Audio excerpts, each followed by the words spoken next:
my dear friends, and welcome back to another video. Star Wars Celebration is over, and while us fans who did not attend didn't get to see very much, there is plenty of stuff to look forward to, and we did get a bunch of release dates and even a couple of public trailers. We saw the Andor teaser trailer, which in my opinion was the best one of all of them, and we found out it's releasing this August. The Mandalorian Season 3 got a few exclusive clips and is coming out next February. Ahsoka is also 2023, and this fall, we've got Tales of the Jedi, the new prequel era series, and the Bad Batch Season 2. I did my full trailer breakdown for the Bad Batch last night, so go and check it out if you've not done so. But for all of us here in the UK and Europe, we just got a massive announcement. Star Wars Celebration is returning to Europe next year, more specifically the Excel Exhibition Centre in London. That is so close to me and I will be there.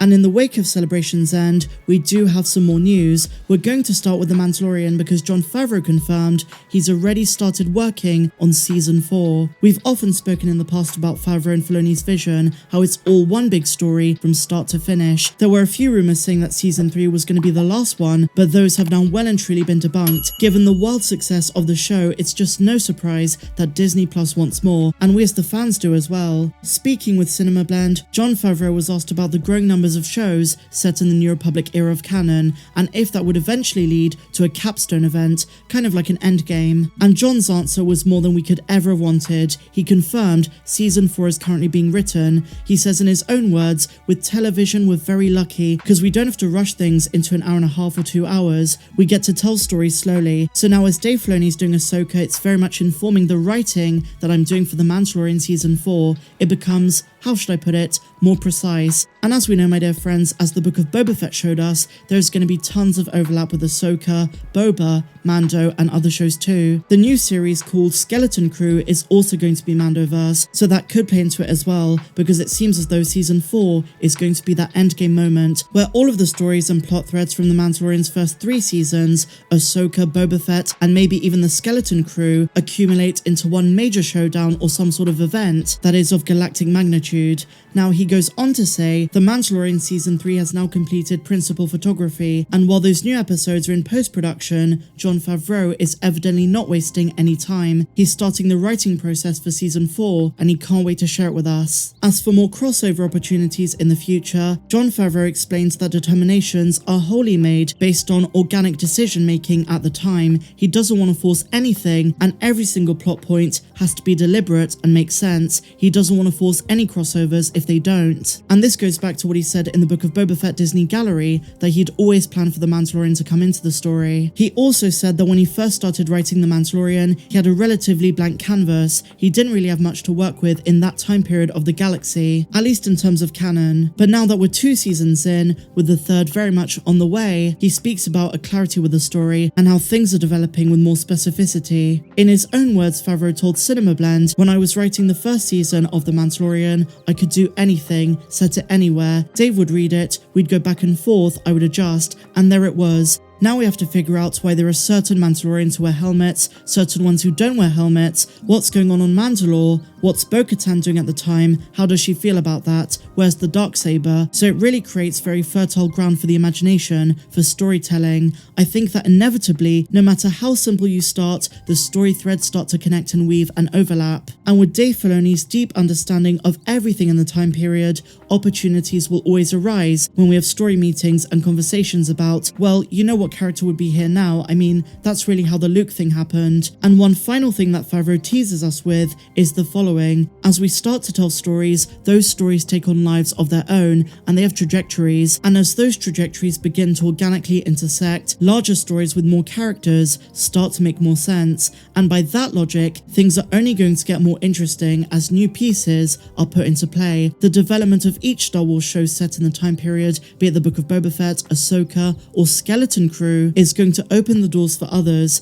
and that should lead to some very exciting franchise storytelling. Now, last month I made a video about Rangers of the New Republic, and I said that while Gina Carano is no longer there, it's a very important story to tell, especially if it's set near the end of this time period, closer to the rise of the First Order. We need to see the incompetence of the New Republic, the political landscape, and mistakes that were made that helped the Imperial Remnant become the First Order. And in that video, guys, I did say hopefully we will get an update at Star Wars Celebration, but we had radio silence, so either the show's on the back burner or it's not going to happen at all. Now, the good news is we have have tons of shows coming up that are set at this period of time. So rather than have a separate show that deals with the New Republic on its own, those aspects will come into The Mandalorian, and in the trailer they showed at Celebration, the teaser for season 3, we even see Carson Teva, so that's almost a certainty. And now, my dear friends, some awesome news for all of you anime fans. Star Wars Vision Season 2 is coming next year. That's right, in spring 2023, the second volume of anime shorts is coming to Disney+. And Season 2 has a logo, it's red instead of the blue one. And I will also say that Lucasfilm executive James Waugh says there will be more Star Wars anime to come. In his own words, he says, Star Wars and anime has a very, very bright future. I did enjoy the first season of Star Wars Visions. I thought there were some awesome stories there. Anime really isn't my thing. I enjoyed it in my teen years, but these days I'm not really into it. But I was surprised how well it works when combined and married with Star Wars.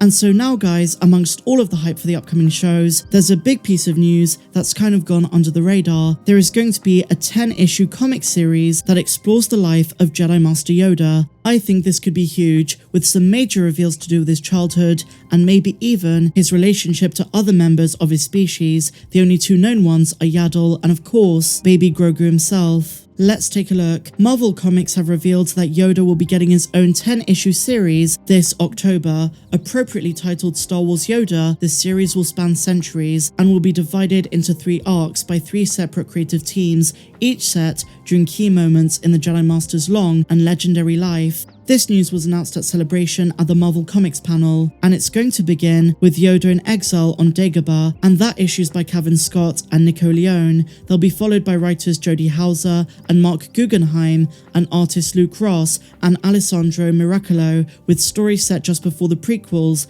and near the end of the Clone Wars. So we're really getting an intimate deep dive into Yoda's personal life, with some information we've never heard before. Hopefully it's not going to reveal or contradict anything that George Lucas wanted for the character.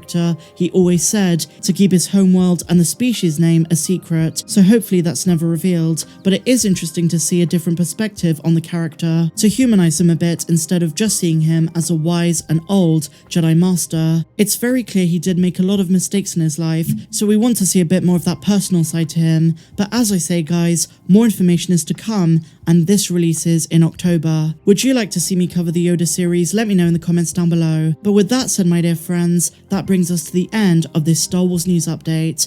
If you enjoyed it, please be sure to give me a big fat thumbs up, subscribe if you're new, and I'll see you in the next one. May the Force be with you always. I'm Star Wars Meg. Have a good one.